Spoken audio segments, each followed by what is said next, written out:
They banned the maneuver long before it ever saw combat. Officers dismissed it as reckless. Training manuals condemned it as dangerous. And in the muddy fields of Missouri where he grew up, young Thomas Harlow could never have imagined that one day, the very thing the Army forbade would become the only barrier between his unit and annihilation. The winter of 1945 clung to Belgium like a frozen fist. The Ruhr River Valley, normally a quiet stretch of farmland, had become a wasted labyrinth of shattered trees, cratered marshes, and black, sucking mud. Snow drifted over the battlefield in thin curtains, covering the ugliness only until the next artillery blast tore it open again. And through that wreckage, the men of the 78th Infantry Division held on, cold, exhausted, and dangerously undermanned.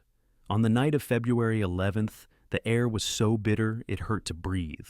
Soldiers huddled in their foxholes, rubbing frozen fingers together, muttering curses through clenched teeth. Somewhere in the distance, a lone German machine gun coughed through the darkness, testing the American line. The sound echoed like someone knocking on a coffin lid. Private Thomas Harlow sat quietly at the edge of the trench, staring at a narrow ditch that ran crookedly across the field. It wasn't a trench, no one had dug it. It was a collapsed irrigation channel, half filled with black, half-liquid mud. Other soldiers avoided it like a plague. Step in it, they said, and you'd lose a boot, maybe a leg. Fall into it, you might never come out. They joked, but the fear was real. But Harlow didn't fear the mud. Growing up on riverbanks had taught him its secrets, the pull of it, the weight of it, the silence of it. He'd learned how to walk on its edges without sinking, how to move inside it without making a sound. He understood mud in a way no military instructor could, and that understanding had gotten him in trouble. During training, he'd crawled into a drainage ditch during a mock assault, half submerged, rifle wrapped in an improvised sleeve. His instructors were furious. They lectured him that submerging a weapon was suicidal, that mud would jam it, that such behavior was unacceptable. They banned the method officially. Harlow simply nodded. He obeyed the order with his lips. But instinct doesn't obey paperwork. At 2:17 a.m., the night shattered. German artillery screamed overhead and hammered the American line. Foxholes collapsed. Bodies slammed into frozen earth. Snow exploded upward in dirty gray fountains. Men threw their arms over their heads, waiting for the barrage to crawl forward and finish them. But instead, after 30 seconds of hell, the barrage stopped suddenly. Too suddenly. Silence like that is never good. Blake, their sergeant, squinted through the drifting smoke. "They're coming," he whispered. "I can feel it." He wasn't wrong. Through the haze, dark shapes emerged, an assault group assembling near the hedgerows. Dozens of German infantrymen clustered together, tightening straps, checking magazines, preparing for a full-speed breakthrough. If they reached the American foxholes, the line would collapse within minutes. The men prepared for the worst. Machine guns swiveled, rifles were cocked, breath steamed in white clouds.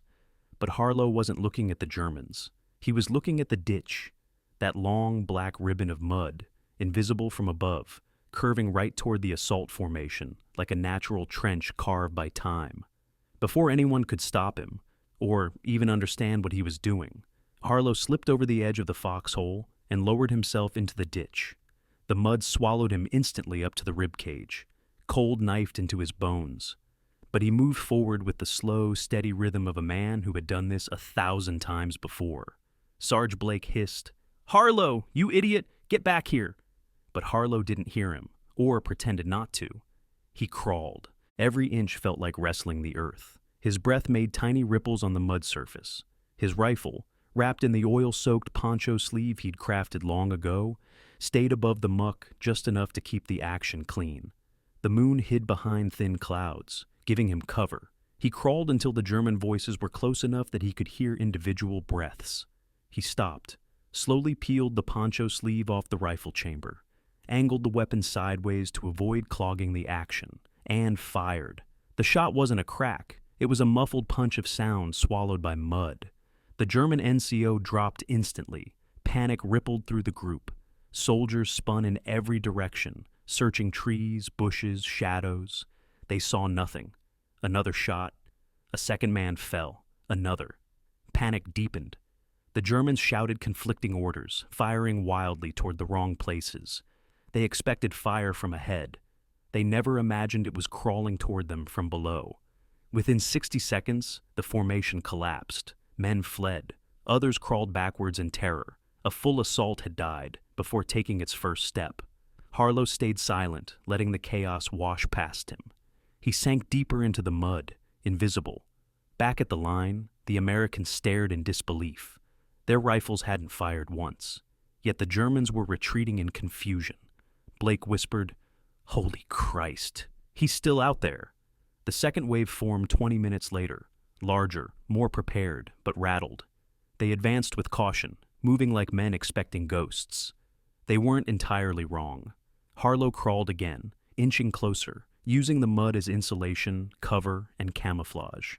The ditch curved, carrying him right toward the flank of the new group. When he fired this time, the Germans didn't break instantly, but they did hesitate, unsure where death was coming from. He shifted positions by inches, making his shots seem like they came from multiple angles. Smoke grenades only hit him better. Then he heard it, the mechanical clatter of an MG-42 being set up ahead. A machine gun meant to sweep the American line clean. He crawled toward it. The mud deepened, threatening to swallow him. Twice he nearly slipped entirely beneath the surface. Once a German boot stepped so close he could have touched it. He froze, barely breathing. When the soldier moved on, Harlow raised his rifle and fired through a tiny gap in the log pile. The loader collapsed, then the gunner, then the assistant. The MG-42 never fired. Panic erupted again. Soldiers stumbled backwards, convinced American infiltrators were inside their lines. But there was no infiltration team, only one man in the mud, and he wasn't done yet. A mortar team forming behind the trees prepared to fire. Harlow crawled toward them, fighting cold and exhaustion. He braced the rifle sideways, steadied his shaking arms, and fired. The mortars fell silent before launching a single round. By 3:42 a.m., the German line cracked. Retreat turned to collapse, collapse to chaos. At 3:48, Harlow dragged himself out of the ditch, half frozen, trembling, covered in mud like a creature born from the earth itself. The men stared at him in silence. He looked at Blake with eyes that were half dead and half alive and whispered, "I crawled where no one looked." Dawn crept over the battlefield like a reluctant witness, revealing what the night had hidden. The frost-coated ground shimmered in pale blue light. Smoke drifted from crater lips. Equipment lay half buried in snow. And cutting straight through the field like a scar was the ditch that had nearly swallowed Harlow whole. Steam rose faintly from it, as if the earth itself remembered the man who crawled through its throat. Harlow lay wrapped in blankets in a dugout, his uniform stiff with frozen mud. A medic checked his pulse again, frowning as if trying to understand how one heartbeat could survive so many hours submerged in ice. Harlow's eyes were half open, blinking slowly, not quite awake, not quite conscious. His breath came in shallow, uneven bursts, but he lived. Outside, men gathered in small groups, speaking in low voices. They weren't celebrating. They were processing, trying to make sense of something that didn't fit into their understanding of combat. A single man in a mud ditch had turned the battlefield inside out, and no one, not even the officers, knew what to call what they'd witnessed. Sergeant Blake stood over the ditch, kicking at the frozen reeds with the toe of his boot. The mud was frozen on top, but still soft underneath, and several places showed depressions where Harlow's elbows had dug in. Blake crouched, studying the trail. It wasn't straight. It wasn't clean. It twisted and wove like something alive, like instinct written into the earth. He whispered to himself, "He crawled through this? With a rifle? In that cold?" He shook his head. Some things weren't meant to be understood, only survived. Patrols crossed the field cautiously, rifles lowered but ready. At first they expected to find traps or wounded Germans playing dead. Instead, they found the remnants of a shattered assault, bodies scattered in patterns that made no sense unless you knew where the shots came from. A dead NCO with his helmet turned sideways. Another soldier lying on his back, arms frozen mid-motion. Equipment dropped so hastily, it looked as if men had vanished mid-stride. At the MG-42 nest, the crew lay exactly where Harlow had dropped them, The machine gun's tripod was still perfectly aligned with the American line, the barrel pointed at a killing angle. It never had the chance to fire. Snow clung to the weapon like nature itself was trying to bury the evidence. The mortar section was even more telling. One body lay slumped over a crate of charges, another on the frozen ground, the third halfway behind a tree. The mortar tube stood crooked, kicked aside in panic. The entire position looked as though someone had walked up and simply plucked the life out of it. "Ghost work," a private murmured. "Nah," said another quietly. "It was him. All him." The officers arrived mid-morning, their faces tired and pale. They walked through the battlefield, with notebooks tucked under their arms, pretending this was just another report. But their stiff postures and darting eyes betrayed the truth. They didn't know how to classify what they were seeing.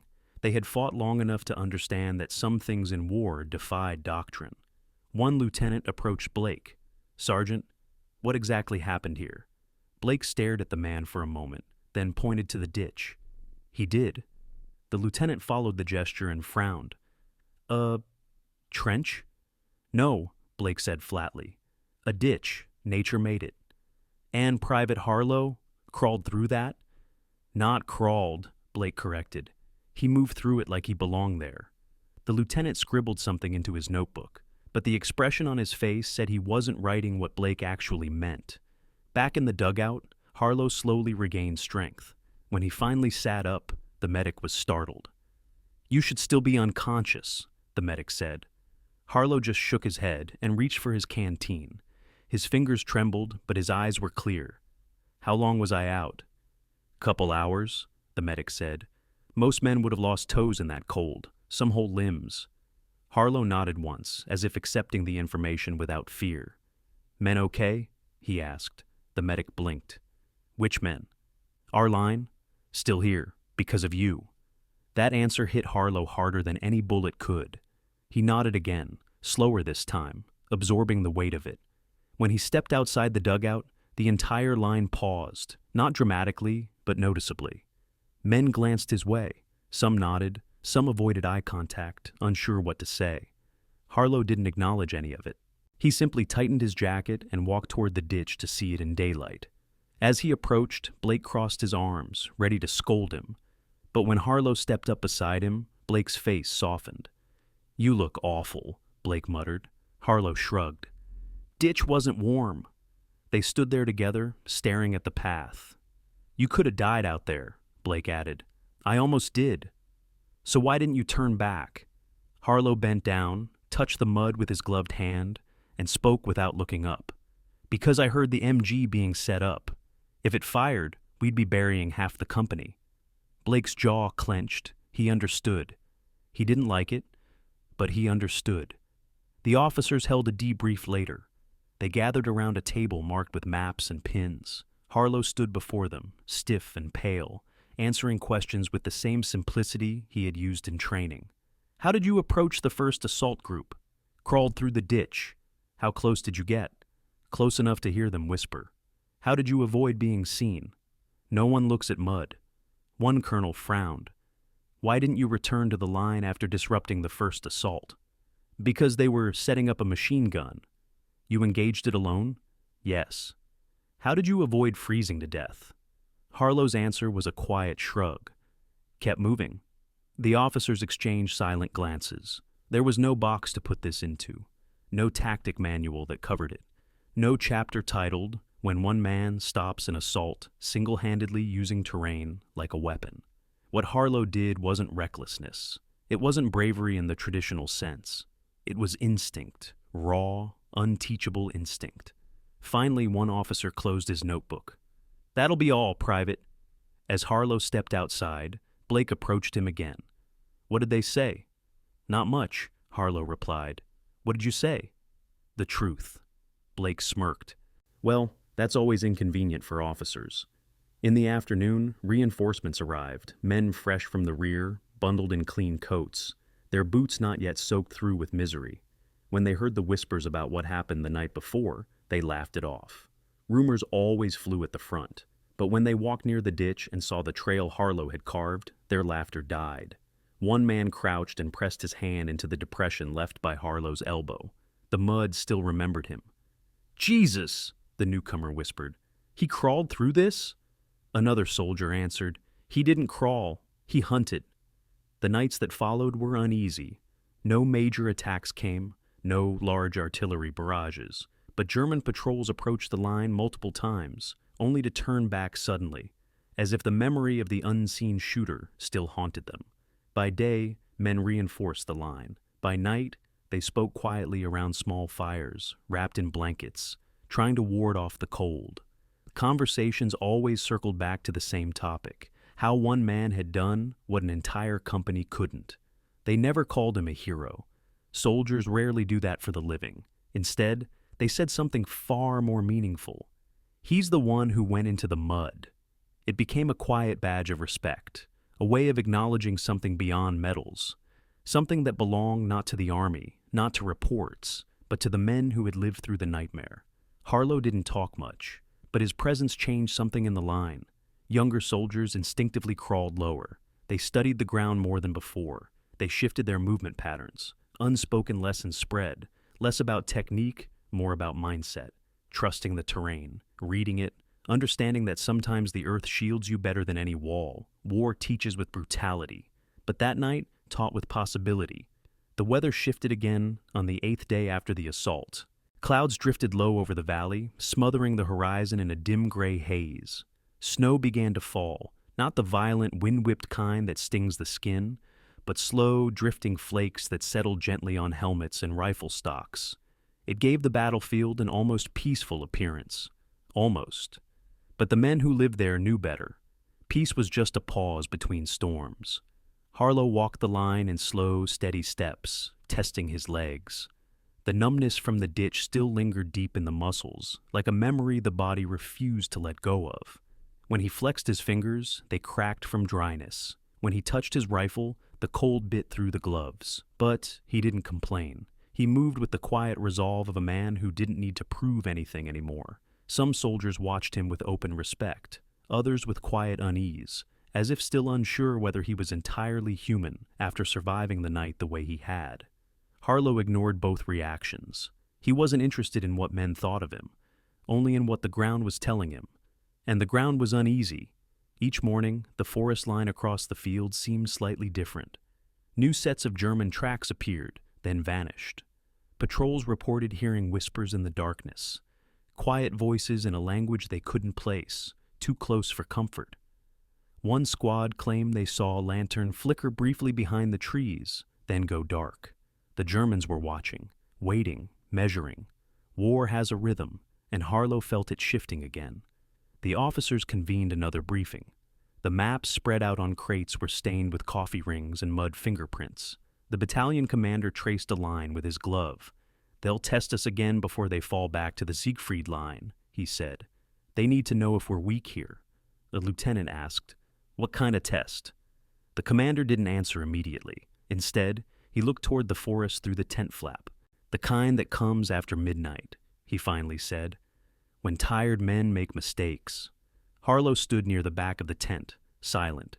He studied the map, but his eyes drifted toward the field outside, as though trying to feel the terrain beneath the snow. After the meeting, as the soldiers dispersed, Blake approached him. "You sense it too, don't you?" Harlow nodded once. "Yeah," he murmured. "They're moving different." "Different how?" Blake pressed. "Not forward," Harlow said softly. "Sideways." Blake frowned. "Flanking?" "Testing," Harlow corrected. "Looking for a soft patch." It wasn't a tactical explanation. It was instinct. But Blake trusted it more than the briefing. That night, the line stayed awake longer than usual. Men sat in their foxholes with rifles across their knees, eyes fixed on the endless gray across the field. Cigarettes glowed faintly in cupped hands. Snow settled silently on helmets, making the soldiers look like statues carved from ice. At 01:13, it began. A single rifle shot cracked through the air, not aimed, not lethal, just a signal. The Americans stiffened. Machine gunners tightened their grips on the handles. Then came a second shot, then a third. Evenly spaced, measured, intentional. The Germans were probing, not charging, not committing. Testing reaction time, testing readiness, testing fear. Harlow crouched low at the edge of the ditch, the same ditch that had nearly consumed him nights earlier. He hadn't meant to return to it, but something drew him there, something familiar, something that whispered from the earth itself. He knelt, pressed his gloved hand into the cold mud, and closed his eyes for a moment. He could feel vibrations, subtle tremors carried through the frozen ground. Bootsteps, branches snapping, men moving cautiously across the forest floor. He opened his eyes. "They're not attacking," he murmured to Blake. "They're setting up." Blake's face tightened. "Where?" Harlow pointed toward a dark swell in the tree line, left of the burnt oak, 40 yards inside. "How the hell do you know that?" Blake whispered. Harlow didn't look at him. "The ground told me." And Blake, now fully aware that this answer was the only one he'd ever get, didn't question it. Minutes later, German voices drifted faintly through the cold, not shouting, whispering, a coordinated movement, men positioning, tools clinking, equipment being placed, not for an attack, for emplacements. "They're setting a gun line," Harlow said. Blake cursed under his breath. A German gun line meant one thing, suppression followed by movement. They were preparing for a full assault, but only after softening the American position with overlapping fields of fire. "Do we hit them now?" Blake asked. Harlow stared at the forest. His breath drifted in white clouds. "No, they expect that. Let them think we don't hear it." The thought made Blake uneasy. "So what do we do?" Harlow tightened his grip on his rifle. "We wait." 2 hours passed. Snow thickened. Men shivered. But no one fired. The forest remained dark except for brief flashes of movement. Germans shifting positions quietly, unaware they were being watched by a man who listened to the earth. At 03:04, a flare fired from the forest, casting the field in the harsh white light. American soldiers ducked instinctively, expecting machine guns to open fire. None did. The Germans were waiting for a response. They wanted the Americans to panic, to shoot wildly, to reveal their positions. Silence denied them that. At 03:17, another flare arced overhead. Still the Americans held fire. By 03:22, the Germans grew restless. A pair of soldiers emerged cautiously, stepping into the open field just far enough to test visibility. Harlow watched them closely. "They're scouting blind spots," he said. "Should we take them?" Blake asked. "No." "Why not?" "Because they're bait." A minute later, the forest behind the scouts rustled. Too many men for just a scouting team. The Germans were trying to provoke a shot. The Americans didn't give them one, and slowly the Germans withdrew, fading back into the tree line like shadows dissolving in fog. The line exhaled collectively. It hadn't been an attack, only pressure. Psychological warfare, testing the nerves of tired, frozen men. But Harlow knew it wasn't over, and he knew exactly what would happen next. When the officers gathered again before dawn, the battalion commander asked, "Private Harlow, since everyone insists you have some kind of sixth sense, what do you think?" Harlow didn't flinch. "They'll attack before the next snow. They're afraid of the ditch. They won't come straight. They'll try to sweep around behind the oak grove, where the ground dips." "That's not on the maps," a lieutenant said. "It's in the dirt," Harlow replied. The commander studied him for a long moment. Then he nodded. "Then that's where we'll put our machine guns." Even Blake looked surprised. "Sir, you're basing our defense on a private's hunch?" "No," the commander said. "I'm basing it on the fact that he saved the entire line last time we ignored him." The repositioning began immediately. Machine guns shifted. Riflemen redistributed. Quiet orders traveled down the trenches. The ditch, once feared as a death trap, was now treated as a tactical reference. Men pointed at its curve to judge distance. They used its shape to understand the land. Harlow had changed the way they saw the field. By mid-morning, the snow stopped. The air sharpened. Visibility improved. The perfect time for an assault. And right on cue, shadows stirred in the forest. Movement. Organized, deliberate, confident. Not probing now. Committing. The German assault had begun. At first, the forest moved like a living thing. Branches trembling, snow shifting from boughs, shadows stretching long and thin across the frozen ground. Then the shapes emerged, German infantry pushing forward in staggered waves, not rushing blindly this time. advancing with caution, discipline, and purpose. The probing was over. This was the real attack. Harlow knelt behind a low mound of earth beside Blake. His gloves were stiff from cold, his breath rising in ragged bursts, but his eyes were sharp, focused. "They're spreading," he whispered, "trying to arc around us." Blake followed his gaze and finally saw it too. Two German squads peeling off to the left, slipping between the snow-covered trees to approach the dip in the terrain Harlow had described hours earlier. A blind spot on the map. A weakness only someone who felt the land could recognize. Without Harlow, the Americans would have left it undefended. But now, two machine gun teams waited there in silence, barrels pointed exactly where the Germans expected safety. The German commander raised his hand. A signal, the attack began. Gunfire exploded across the field. The first wave charged through the open ground, expecting shock and momentum to carry them through the American line. But the Americans were ready. Rifles fired in carefully timed bursts. Machine guns hammered in disciplined rhythm. Snow erupted around the charging Germans in violent sprays of white and red. Still, they pushed forward. From the left flank, the hidden squads emerged, exactly where Harlow had predicted.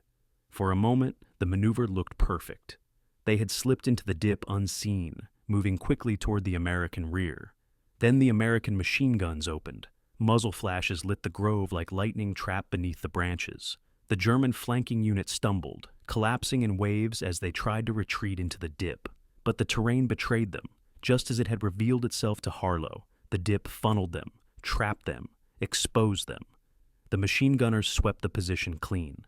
The German assault faltered, their lines wavered. Officers shouted orders that were swallowed by panic and gunfire. Blake turned to Harlow, incredulous. "You called it perfectly. How'd you know?" Harlow didn't look away from the battlefield. "You don't learn the land," he said softly. "You listen to it." The main German wave pushed again, desperate now. Grenades arced through the air, exploding in geysers of snow. American mortar teams responded, their rounds slamming into the tree line with thunderous force. The forest shook with the violence of the exchange. Then, through the smoke, Harlow saw something that made his stomach tighten. A small German team, only 3 men, had broken off from the main group and were sprinting toward the ditch. Not to flank, to use it, to crawl through it, to mimic him. For the first time since the night of the miracle crawl, Harlow felt fear, not for himself, but for the men around him. If the Germans reached that ditch, they could slip under the line. They could infect the field with chaos the same way he had. He grabbed Blake's sleeve. "They're going into the ditch!" Blake swore and shouted for covering fire. But the angles were wrong. The slope hid the Germans. The ditch was too low, too winding. Only someone inside it could stop them. Harlow didn't hesitate. He slung his rifle, vaulted over the parapet, and sprinted toward the ditch with a speed that shocked even him. Bullets snapped past his ears. Snow leapt into the air with every impact. A grenade detonated behind him, throwing shrapnel into his coat.